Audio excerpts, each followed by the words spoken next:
بسم اللہ الرحمن الرحیم۔ السلام علیکم معزز طلباء کرام، آپ سب کیسے ہیں؟ آج ہم تفسیر بیضاوی کے سبق نمبر 49 کو پڑھیں گے۔ آج کے ہمارے سبق کا عنوان ہے جمع کے صیغے کی وجہ۔ آج کے ہمارے سبق کی عبارت والمراد طلب المعونۃ سے شروع ہوتی ہے۔ آئیے سب سے پہلے آج کے سبق کی عبارت پڑھ کے اس کا ترجمہ کرتے ہیں، اس کے بعد باقاعدہ سبق کی وضاحت کی طرف بڑھتے ہیں۔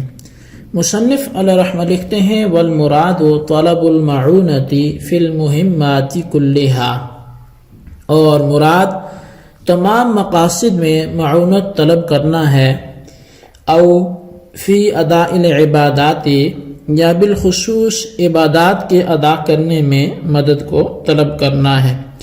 والضمیر المستکن فی الفعلین للقارئ ومن معه من الحفظۃ، اور دونوں فعلوں میں جو ضمیر متکلم مستتر ہے اس سے خود پڑھنے والا اور فرشتے جو اس پر نگہبان مقرر ہیں وہ مراد ہیں۔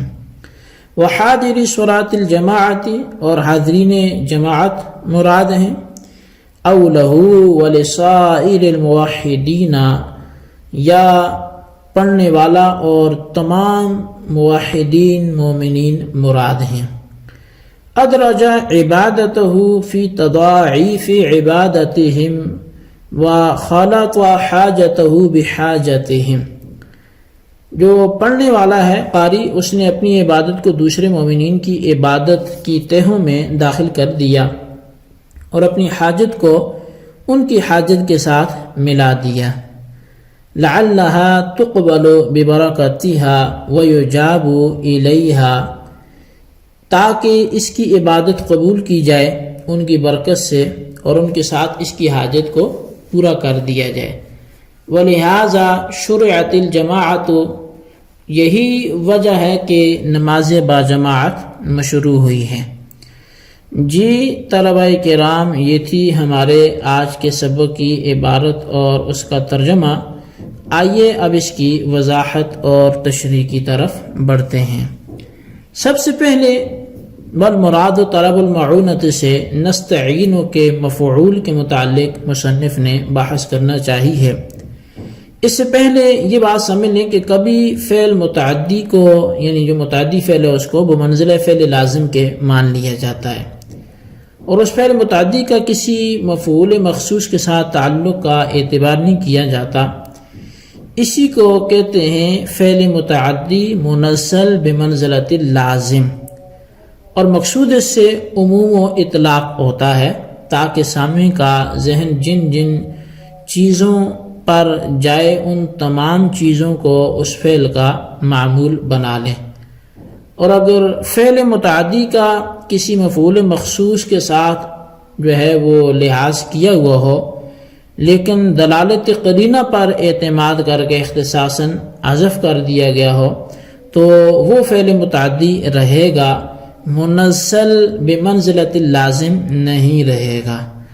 اب نستعین میں دیکھیے، اس کو اگر منزل بمنزلۃ اللازم مانتے ہیں تو مقصود تمام مہمات کے اندر اللہ تعالیٰ سے مدد طلب کرنا، اور مناسب بھی یہی ہے، کیونکہ اگر بعض کو خاص کر لیا جائے تو اس کے معنی یہ ہوں گے کہ ہم بعض چیزوں میں تو مدد طلب کرتے ہیں اور بعض میں نہیں کرتے، حالانکہ یہ مقام اظہار عجز کے موافق ہونا چاہیے تھا، لیکن یہ مقام اظہار عجز کے خلاف ہے۔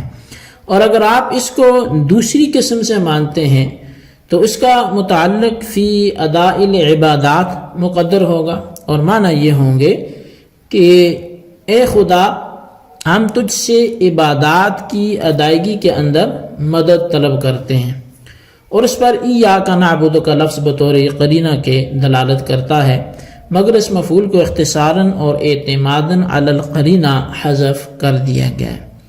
اب وہ ضمیر المستکن سے نعبد اور نستعین کی ضمیر جمع پر گفتگو فرما رہے ہیں۔ اس موقع پر یہ سمجھ لیں کہ یہ جو ضمیر جمع ہے یہ کثرت افراد کی وجہ سے نہیں ہے، کہ کہنے والا جہاں تو ہے ہی ایک ہے، مگر اپنی عظمت کو ظاہر کرنے کے واسطے صیغہ جمع سے تعبیر کر رہا ہو، ایسا بھی نہیں ہے۔ نہ تو یہ کثرت افراد کے لیے ہے، نہ یہ ایک بندے کی عظمت کو بڑھانے کے لیے ہے۔ اس کی وجہ یہ ہے کہ یہ مقام اظہار عظمت کا نہیں ہے، بلکہ یہ بندہ کہہ رہا ہے ایاک نعبد، تو یہ اظہار ذلت اور خواری کا مقام ہے۔ اور جب ضمیر جمع کثرت افراد کی وجہ سے ہو تو پھر اس کو جمع لایا جا سکتا ہے، یا وہاں عظمت مقصود ہو تو پھر لایا جا سکتا ہے۔ تو اب اس موقع پر کثرت افراد کس طور پر ہوگی؟ تو یہاں پر دیکھیں اس موقع پر کثرت افراد ہو سکتی ہے۔ اس کی صورت یہ ہے کہ قاری دو حال سے خالی نہیں ہے، پڑھنے والا یا تو خارج نماز ہوگا یا داخل نماز ہوگا۔ اگر خارج نماز ہے تو ضمیر جمع کا مصداق خود وہ اور تمام موحدین و مومنین ہوں گے۔ اب مومنین کے اندر جو ہے وہ حفاظت کرنے والے فرشتے بھی داخل ہو جائیں گے۔ اور اگر داخل نماز ہے تو پھر بھی اس کی دو صورتیں ہیں، منفرد ہے یا جماعت کے ساتھ ہے۔ اگر جماعت کے ساتھ نہیں ہے، منفرد ہے، تو ضمیر جمع کا مصداق خود وہ اور حفاظت کرنے والے فرشتے ہوں گے۔ اور اگر جماعت کے ساتھ ہے تو خود وہ اور حاضرین جماعت پھر مراد ہوں گے۔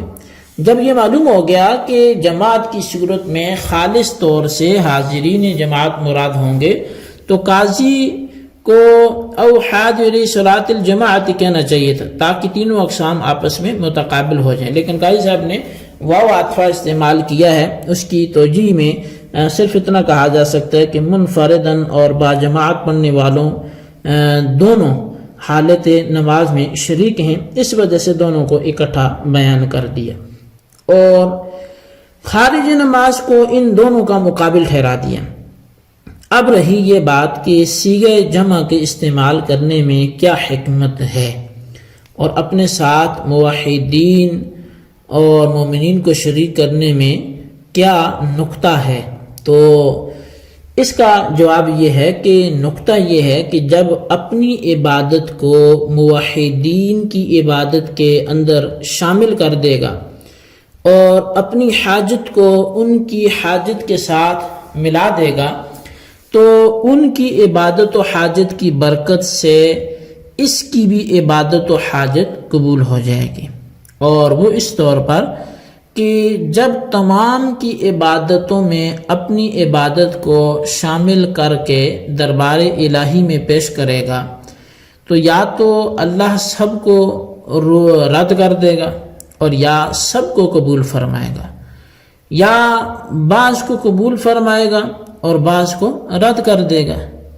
تو اب یہ تو ہو نہیں سکتا کہ سب کو رد کر دے، کیونکہ ان میں ایسے بندے بھی ہیں جن کی حاجات اور دعاؤں کو اللہ تعالیٰ رد نہیں کرتا، مثلا اولیاء کرام ہیں، اور بعض کو رد فرماتا بھی ہے اور بعض کو قبول فرمائے، تو یہ بھی نہیں ہو سکتا، اس لیے کہ یہ شان رحیمی و کریمی سے بعید ہے کہ اچھوں کے ساتھ بری بھی مل کر گئی اور وہ اچھی قبول کر لی، بری چھوڑ دی، کہ اچھوں اور بروں میں امتیاز کرے، یہ اس کی شان رحیمی کے خلاف ہے۔ اچھا، اب یہ کیسے ہو سکتا ہے جب کہ بندے کو حکم شرعی ہے کہ وہ صفقہ واحدہ کے تحت کسی شخص نے 10 کپڑوں کو فروخت کیا اور ان میں سے بعض عیب والے نکلے، تو مشتری کو یہ حق نہیں ہے کہ معیب جو ہیں ان کو واپس کر دے عیب والوں کو اور سالم کو لے لے۔ تو پھر ذات باری تعالیٰ جو اکرم الاکرمین ہے اور جو جود و سخا کا خزینہ ہے، اس کے بارے میں آپ کا کیا خیال ہے کہ وہ اس طرح امتیاز کی نظر کیسے ڈالے گا؟ ہرگز نہیں، اگرچہ وہ قادر اس پر بھی ہے، پس دونوں شقیں باطل ہوگی۔ تو ساری دعاؤں کا قبول ہونا ثابت ہو گیا۔